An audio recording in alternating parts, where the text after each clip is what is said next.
Salam kembali lagi bersama Kang Udin. Pada kesempatan kali ini akan merangkum alur cerita Escape tahun 2024 yang menceritakan seorang prajurit Korea Utara yang berencana kabur ke Korea Selatan untuk menggapai kehidupan yang lebih baik. Bagaimana perjuangan untuk mendapatkan kehidupan yang lebih baiknya? Langsung saja kita dengarkan, dan sebelumnya siapkan kopi dan duduk dengan manis. Let's go!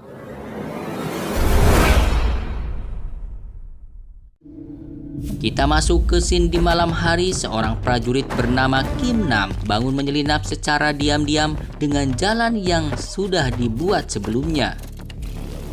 Ternyata Kim Nam ini sedang melakukan pemetaan di daerah ranjau agar bisa dilewati dengan mudah, agar bisa mewujudkan keinginannya pergi ke Korea Selatan untuk kehidupan yang lebih baik.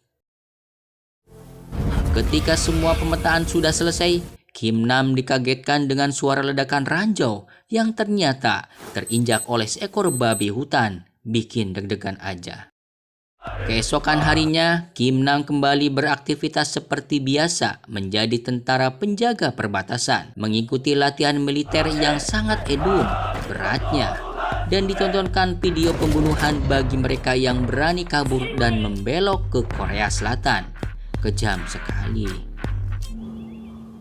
Di suatu pagi, Kim Nam dan anak buahnya melakukan operasi di daerah perbatasan. Lantas, salah satu anak buahnya bernama Dong Yu melihat sekelompok burung yang terbang lebih rendah, yang menandakan hujan akan turun dalam waktu dekat. Ketika itu, Kim Nam langsung panik, karena kalau hujan turun, tanda kayu yang sudah ditancapkan akan bergeser terkena hujan. Terlihat bari bingung suara ledakan ranjau dor membuat semua kaget. Ternyata ledakan itu disebabkan oleh seekor babi. Malam harinya, babi dipanggang untuk disantap bersama dengan anggotanya. Tetapi si koplo ujuk-ujuk datang seniornya malak minta babi panggangnya untuk dibawa dimakan oleh senior-seniornya dan petinggi di sana. Jika tidak, mereka semua akan dihukum dan dilaporkan ke atasan telah membuat kesalahan. Daripada ribet, dengan sangat kesal babi panggangnya dikasih ke seniornya.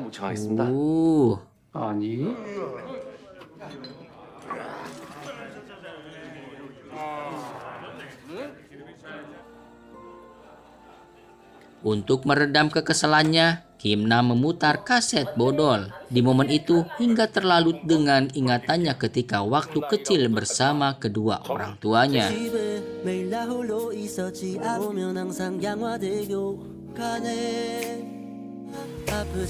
Di tengah lamunan, Kim Nam didatangi Dong Yu dan mengatakan bahwa dia mengetahui tentang rencana Kim Nam melakukan pelarian ke selatan. Awalnya, Kim Nam mengira itu candaan. Ternyata ia mengetahui tentang setiap aksi malamnya dan juga peta yang ia buat. Dong Yu mengatakan bahwa ia ingin ikut bersama Kim Nam karena ingin menemui ibunya. Karena hukuman bagi pembelot sangat besar dan hukuman mati, Kim Nam menolak hal tersebut dan mengancam harus tutup mulut, kalau tidak dia akan menghabisinya.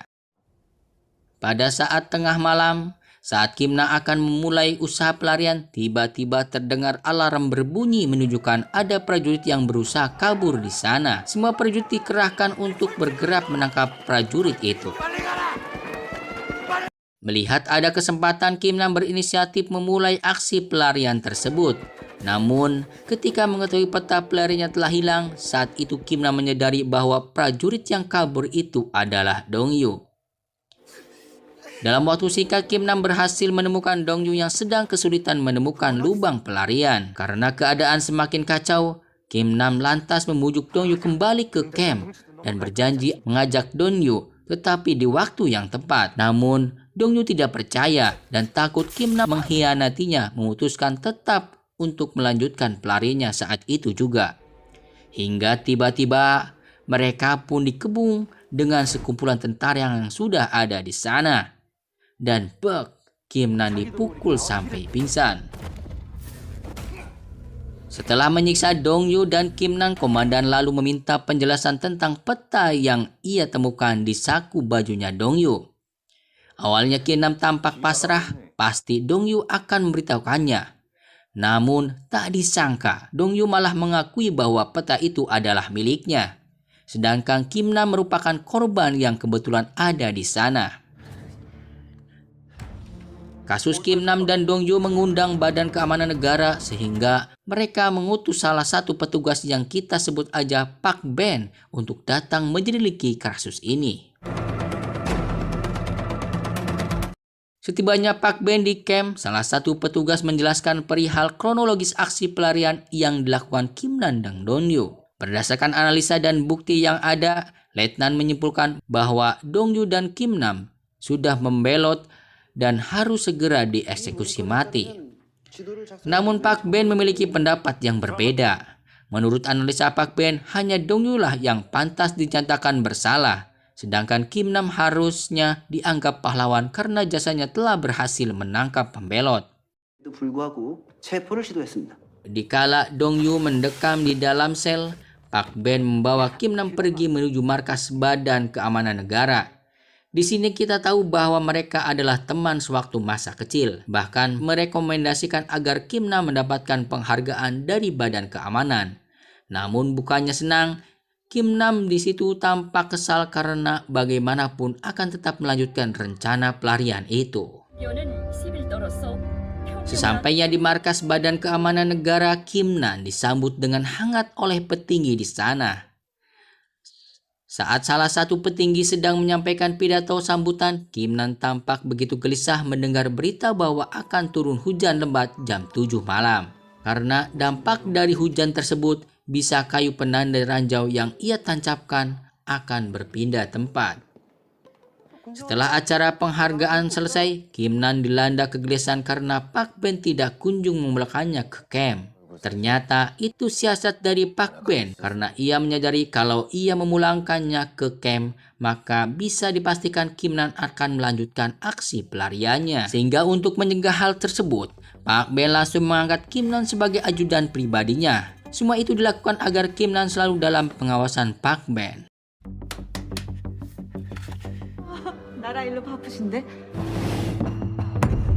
Setelah itu, Kim Nam bergegas menuju camp. Di tengah pelarian dibuat kaget dengan adanya dua penjaga yang dari tadi mengawasinya. Berbekal pangkat dan tindakan Kim Nam yang sangat meyakinkan, akhirnya Kim Nam berhasil memperdaya dua tentara tersebut. Menyadari di wilayah itu banyak sekali pos penjagaan, lantas Kim Nam meminjam teropong untuk segala kemungkinan yang bisa membuat dia keluar dengan aman. Namun setelah melakukan analisa, Kim Nam memutuskan untuk keluar dari gerbang utama. Agar bisa lolos dari penjagaan, Kim Nam mengambil salah satu mobil dinas dan memasukkan salah seorang petinggi yang sedang mabuk. Alhasil, Kim Nam bisa keluar dengan begitu mudah. Di perjalanan menuju camp, sialnya mobil yang dikendarai Kim Nam kehabisan bensin tepat di depan kendaraan rombongan militer yang sedang melintas. Rombongan itu lalu memutar balik guna melakukan pengecekan terhadap Kim Nam. Namun, Kim Nam tak kehabisan akal. Dengan santainya Kim Nam menunjukkan surat tugas sekaligus meminta bantuan rombongan itu mencarikan bensin untuknya. Awalnya Komandan Kompi Mayor Jo tidak percaya dengan pengakuan Kim Nam. Namun ketika Kim Nam menjelaskan bahwa ia adalah anggota Divisi Keamanan Negara yang sedang menyelidiki kasus Dong Yu, spontan Mayor Jo pun mulai menghormati Kim Nam. Karena pada umumnya Divisi Keamanan Negara merupakan divisi militer yang paling disegani. Sikap dan ucapan Kim Nam yang sangat elegan memperdayai Mayor Jo hingga pada akhirnya diberi akses ke camp militer Mayor Jo di mana tempat Dong Yu ditahan.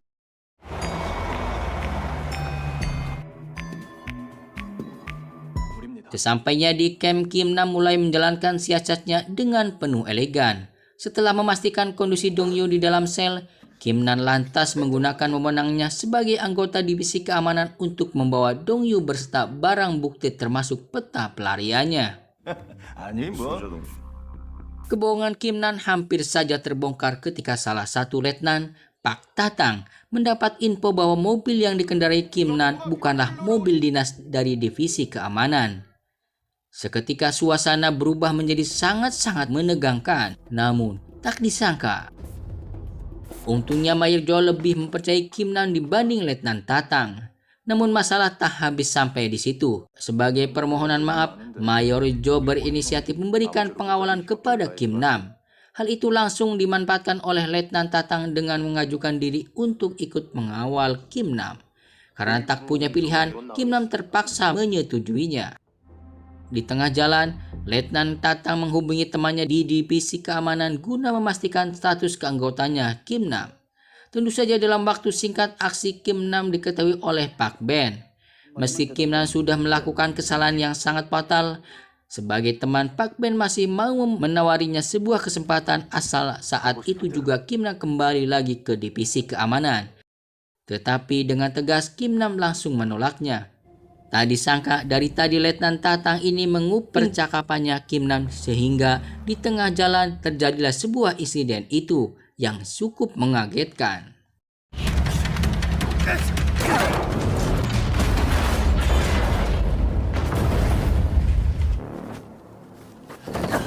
Baru saja lolos dari Letnan Tatang, kini Kim Nam dan Dong Yu harus menghadapi rentetan tembakan dari anak buahnya Pak Ben. Untung saja Kim Nam tidak kehabisan akal. Kim Nam lalu berpura-pura tewas sehingga anak buah Pak Ben menghentikan tembakan. Dikala Pak Ben dan anak buahnya lengah, Kim Nam dan Dong Yu bergegas mengambil kencang dan mengajak Dong Yu berlari pun berhasil lolos melompat ke dalam sungai. Demi bisa menangkap Kim Nam, Pak Ben yang sudah dibuat emosi lantas menelepon meminta izin komandannya untuk mengerahkan satu kompi pasukan. Sedangkan di tepi sungai, Kim Nam dan Dong Yu tiba-tiba dikepung oleh kelompok pemberontak yang kebanyakan anggotanya adalah wanita. Awalnya kelompok tersebut menganggap Kim Nam dan Dong Yu adalah pasukan pengintai. Saat mereka akan mengeksekusi, tiba-tiba Dong Yu menceritakan tentang seorang pembelot yang ditahan bersamanya di camp, yang ternyata pemuda itu merupakan salah satu anggota kelompok pemberontak itu. Berbekal pengetahuan Dong Yu mengenai jalur penyelamatan di wilayah camp, di malam itu kelompok pemberontak itu pun mulai menyusun rencana untuk membebaskan anggotanya. Sedangkan di sisi lain, setelah mendapat info dari anggota intelijen tentang Kim Nam dan Dong Yu yang diselamatkan oleh anggota pemberontak, Pak Ben mengerahkan semua pasukan menuju hutan yang diduga kuat persembunyian kelompok pemberontak itu. Berbekal insting dan analisa yang tajam, Pak Ben mampu memandu anak buahnya memblokade setiap lokasi yang menjadi titik keberadaan Kim Nam dan kawan-kawan dengan begitu tepat. Menyadari kondisi mereka semakin terdesak, Dong Yu nekat keluar untuk mengalihkan perhatian pasukan Pak Ben. Di tengah pengejaran, Kim Nam dan Dong Yu sudah terdesak. Tiba-tiba pasukan Pak Ben teralihkan dengan bunyi tembakan dari arah berlawanan. Yang ternyata tembakan itu dilakukan oleh kelompok pemberontak. Menyangka jika tembakan itu adalah ulahnya Kim Nam dan Dong Yu, pasukan Pak Ben langsung malah berbalik untuk mengejarnya. Meski Pak Ben sempat memberitahukan bahwa itu hanya sebuah pengalihan, namun karena sedang terjadi kontak senjata, pasukan Pak Ben tetap menuju arah yang salah.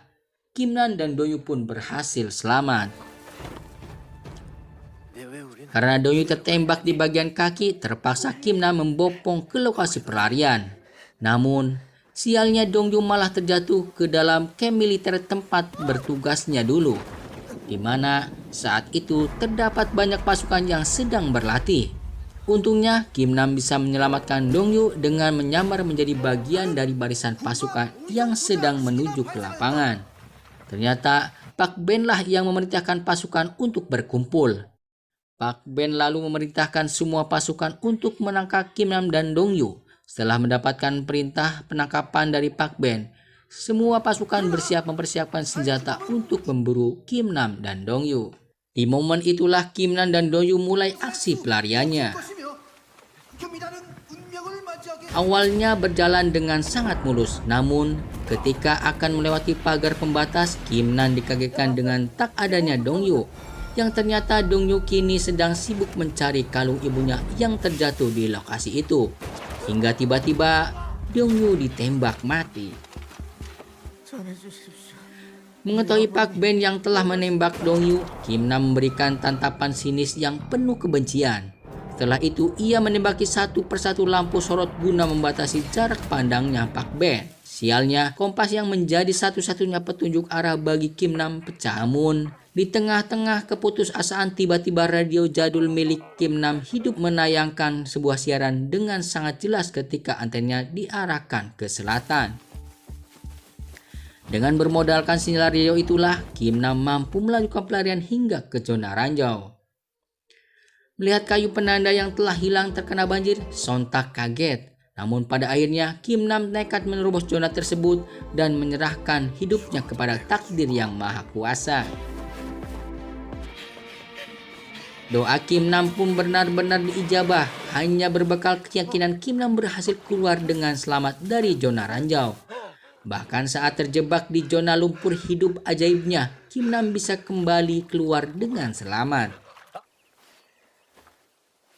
Secercah harapan mulai nampak ketika memasuki zona demarkasi dan melihat adanya pasukan Korea Selatan yang sedang berpatroli.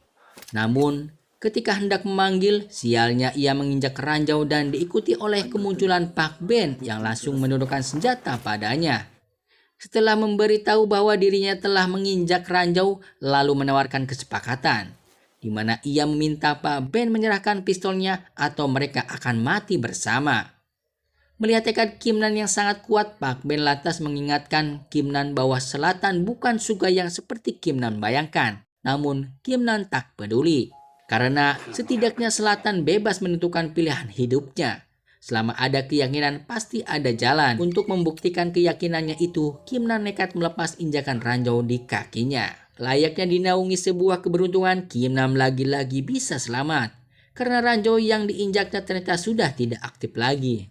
Setelah menghajar Park Ben, lantas Kim Nam melanjutkan langkah kakinya menuju wilayah kebebasan. Namun, tiba-tiba Park Ben kembali muncul dan berhasil menembak Kim Nam di kakinya. Meski tertatih sambil menahan rasa sakit, Kim Nam tak putus asa dan terus melangkahkan kakinya.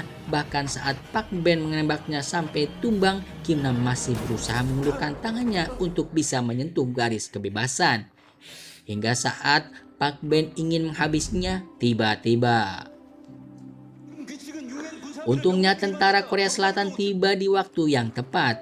Sesuai dengan perjanjian yang berlaku, Park Ben tidak bisa berbuat apa-apa karena wilayah itu merupakan zona demarkasi. Kim Nam lalu dibawa oleh tentara selatan untuk diberikan penanganan medis. 1 tahun kemudian, tampak Kim Nam yang lengkap dan penampilannya jauh berbeda dari sebelumnya. Setelah sekian lama, Kim Nam akhirnya bisa menjalankan amanat Dong Yu untuk memberikan kalung pada ibunya. Hingga tiba-tiba